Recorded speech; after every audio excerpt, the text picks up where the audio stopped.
system. This institution behind me is disgusting. Every single thing about it, from the policing of the borders to the way they treat the migrants in this country, the way they treat asylum seekers.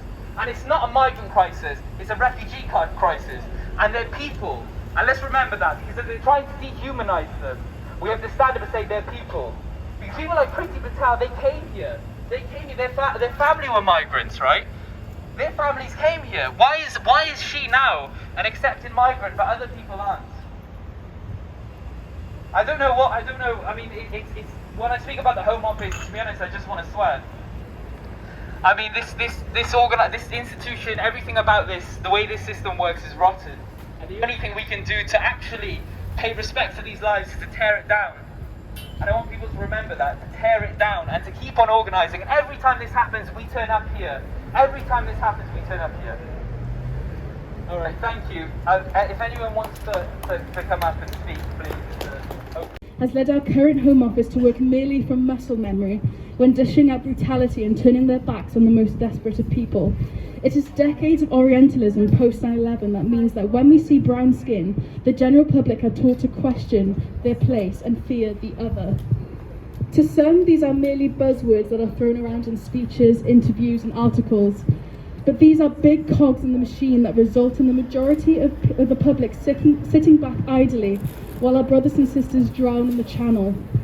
Now I am the last to blame the working class for the doings of the heartless bourgeois, but we have a duty of solidarity and action when we are signaling to those hoping that there are people on the other side that we have chosen to sing the most barbaric bills and think that the blatant disregard for the victims will go unnoticed. Now, I have hope for a better world, but we won't be seeing that better world under this system of capitalism and imperialism. We need a total overhaul and top... Organisations called Cardiff Stop the War Coalition. For 20 years, we've been campaigning in this city against war. War in Iraq, war in Afghanistan, war on Yemen, war on Palestine, war on democracy, war on human rights, and war on refugees. And the reason why I wanted to mention this is because many of the refugees of this world, they're fleeing bombs and bullets that were made in the UK. Now, leading to a huge movement of peoples. When we understand the economic crisis, the long depression, the long recession that began in 2008 and is continuing now through the pandemic, we have to understand that when there are crises, the question is who pays for the crisis? Do we make the rich and powerful pay for the crisis? Or do they reorganize society? Do we make the rich and powerful pay for the crisis and reorganize society in a more progressive direction? Or do we let them make the poor and working class pay for this crisis? And this is, a huge crisis running through society, and that's one of the reasons why they're ratcheting up racism against refugees, because they know that to rule us, they have to divide us. They have to get us to blame immigrants and refugees. Otherwise, they won't be able to get their economic warfare through and get us to accept it. Now, the second great crisis that we face of our time is the crisis of imperialism. Over the last 20 years, the war on terror and the crushing of the Arab Spring has created the biggest refugee crisis since the Second World War. According to a study by Brown University, over 60 million people have been replaced by this cycle of wars, this never-ending, ever-expanding war that began with Afghanistan 20 years ago. But there's also another danger. American power is in decline. We see the rise of China. We see tension with Russia. There's a real military, every country in the world is increasing its military spending, increasing its arms. We know that economic competition can become military competition because spill over to war, and war creates refugees. So we have to stop this huge military. And we know that we're going to keep on facing the deaths from COVID because of capitalism, because we didn't have a people's vaccine, because we have patents, because we haven't vaccinated the global south. And so we have to take action on that. And just remember that right now, there are 48 countries in the global south. They're paying more on debt repayments to banks than they're allowed to spend on their healthcare systems. They're literally giving money to Western banks that can save people. And this is creating a huge crisis of humanity. And the very last crisis, and the crisis which is why we're here today, is the refugee crisis. And I think because this is a global refugee crisis, we have to link arms, tie our ropes together and stand shoulder to shoulder, not just in Britain, but to build solidarity in Europe and in the countries the refugees are coming from. We need a huge global movement in support of refugees, because this is a worldwide problem, and we have to make sure the solidarity, not death like we see in the channels, the future of humanity. I mean, is this to be the future of humanity in a time of military, climate, and economic catastrophe, for millions of people to die squalidly drowning in the seas? This cannot be the future of humanity. There has to be a moral imperative to act. And now, sorry, I'd be going on a bit, and I just want to say one last thing. Sometimes it feels to me, I don't think we've ever had such a global crises since the time of the First and the Second World War and the Great Depression that culminated in the Holocaust. And it's very important to remember why we have international conventions on refugees. Because just over 70 years ago, 6 million Jews were exterminated systematically and industrially in gas ovens by one of the leading economies in Europe, and the Roma and Gypsies and travelers too. And there was a landslide of public opinion that never, never and never again should advanced countries, rich countries, seal their borders to people fleeing war.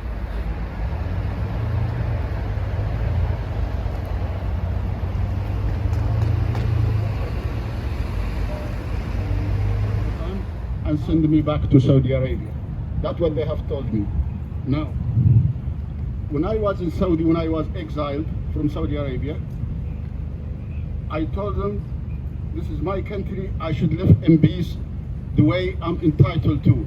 They said, no, if you don't like the country, the door is open. They know I'm going to be exiled. So that's a choice of the tyrants to send us abroad. So we get humiliated by offices like that and tell us that we are living on the expenses of another nation. It's a very humiliating situation. I was very well paid in my job, but the choice of the royal family back home in Saudi Arabia is to send me over. Now, the royal family in Saudi Arabia has been backed by 10 Downing Street for the last 100 years. They give our country, which was and is still 4/5 of the Arabian Peninsula, to a royal family, which we have no say in any decision they take, in any kind of decision, whether it's social, economical, war, or anything. And they still, when one of us decide to leave the country, I have to come to this office like that. And you can't imagine, my friends, how they treat us. And in any act that they don't like, they just stop my weekly money. And that weekly money is not much. We're a family of 6 people, or 7 people, living in 70 pounds a week. I wouldn't change my country, swap my country for this kind of life if I have another choice. Now, if they are really honest, they want to stop the refugees, the only way to do that is to stop the war and the corruption in the Middle East and all kind of tyranny they are doing there. That regimes in the Middle East and most of the Arab world. Thank you very much for coming with us.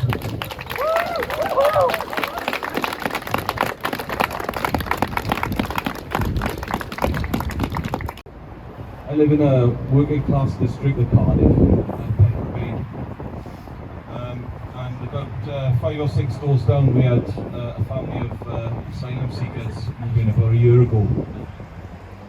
They're from Kuwait, they're Bedouin people who face terrible persecution now. They have little access to services, no documents. Is going to be able to stamp out the basic human decency that exists in the minds of ordinary people. There has been outrage about these latest deaths, but if they have their way, then these big business forces are not going to be drawing out that side of people's character. They're going to be encouraging the less positive traits. They're going to be stoking up the fear as well. And that's why I think it's important that the message that we send from this demonstration is that it's not a choice between helping people who are in need, who come from other countries, and between uniting ordinary people who live here and are exploited and oppressed, with ordinary working class people and the poor who live in other countries, or letting those big business capitalist forces roll over all of us. and that we need a united movement to give us all of those things we need: the access to services, the incomes we need, the safety that we need, and all the rest of it, and to unite to fight for those things and to change this system. Because I think protests are extremely powerful. We can force those super rich individuals who dominate our society to make concessions to us on this policy and on many other things. But it's an outrage, I think, that we have to. It should be us and the best traits in us which determine what our society looks like. We should fight these people, but we should fight to take the system off them as well and build a socialist society where everything that we need is guaranteed. The enormous wealth that exists in our society is at our disposal to ensure that those who are in need get what they need and everybody else gets it as well. My name's Maggie. I'm here actually as a teacher. This is my union here, National Educational Union. I'm also here as chair of Cardiff Palestine Solidarity Campaign as well. Yeah, as a teacher, wow, there's quite a few other teachers here today, I know. We teachers, we work with a lot of young unaccompanied asylum seekers and children of refugee families. So, been a teacher for 30 years. I've got some stories I could tell you of some amazing young people, young unaccompanied asylum seekers who've arrived here with nothing, who have, I've been humbled and in awe of them, how hard they've worked to make something of their life once they've got to this country. And some of them have gone on to do amazing things. I stay in touch with some of my ex-students, and some of them are really like reached the top of all sorts of professions and have been an asset to this country. I got nothing but praise for them. So we teachers, and especially the National Educational Union, which I'm a member of, we stand in solidarity with all refugees and asylum seekers, and we'll do anything we can to support the students in our classes who need our help because they've come here with nothing, basically. I've come along as well because I'm a member of something called human beings. They're not migrants, they're human beings. The 27 who sadly lost their lives in the Channel this week. Amazing people who had so much to give and so much life to live and so much to give to this country. We're here to honour them and to express our deep, deep, deep sadness that they lost their lives because of our government, because of, well, the person who's in charge of this, Priti Patel. So, yeah, we're here to express our humanity. I'd also like to say that in Wales in particular, I'm very proud that the Welsh Government has committed to make Wales the first ever nation of sanctuary in the world. I think we should all be proud in Wales to be part of a country that has expressed that desire. Let's make it happen. Let's make Wales a nation of sanctuary. Hopefully you all know the Welsh word for welcome, croeso. So let's all say a massive croeso now to all refugees and asylum seekers. Croeso! Croeso! Croeso! Croeso! Croeso! Thank you, diolch yn fawr. 10 for just a moment that it is economically disadvantageous for people in this country to have migrants come here in part. Anyone else? Something quick, something long, something angry, something not angry.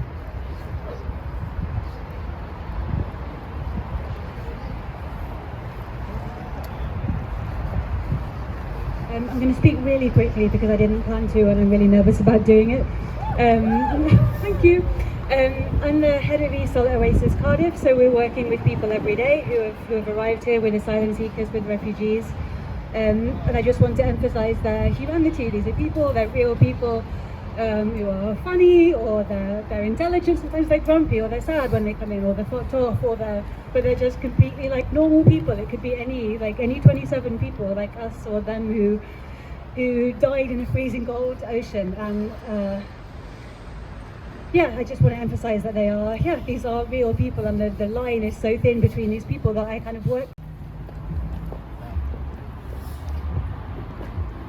Just very quickly, I'd like to follow on from our Italian friend. It's so easy to despair. I despair all the time. Our UK political culture, as we all know, is mired by xenophobic psychopaths leaning into the worst traits of humanity, and I'm fucking sick of it. Excuse my French. Sorry, I know there's kids here. But I would just like to say that coming here makes me feel hopeful that maybe, just maybe, we can get and achieve a better world. So I just want to thank everybody here for turning up, making me, selfishly, feel a little bit better today. So thank you. So here we are again. This isn't the first drowning that we've had to come here and do actions of what happened when that boat drowned. And we need to be taking a stand against that. We need to be saying no deportations for any refugee that comes to this country. But no matter what country that is, refugees, whether they come across the channel or any other way, we need to be saying that they are welcome here. And we need to put a stop to any deportations. We need to boycott any company, any airline or anything like that that supports any deportations. And we need to be saying that loud and clear. We need to be saying loud and clear that refugees are welcome here. And I want everyone to say that now. Let's remember why we're here. 27 refugees have died in our oceans. But we say that they are welcome here, and let's not forget that. And if we don't say it loud, people will not hear us.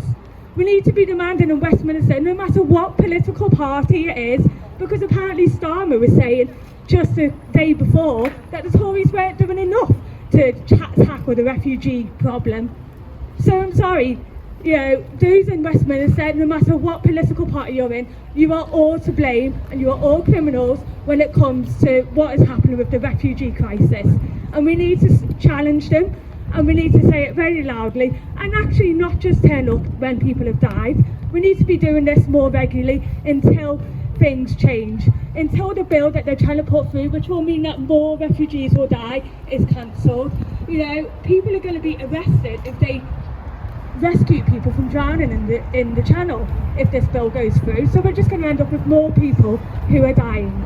We need to be demanding that when they do come to this country, there's better accommodation. They're not put into camps like in Calais, which luckily has been closed down, but that's due to people like us campaigning for it to be closed down. But there's still other camps in this country that are open where refugees are dying because of COVID, because they're not safe, and other things. There are people dying in hotels because they're not getting the right food or medical attention. And so even when they come to this country, they are not safe. And because they're made. Anyone else at all?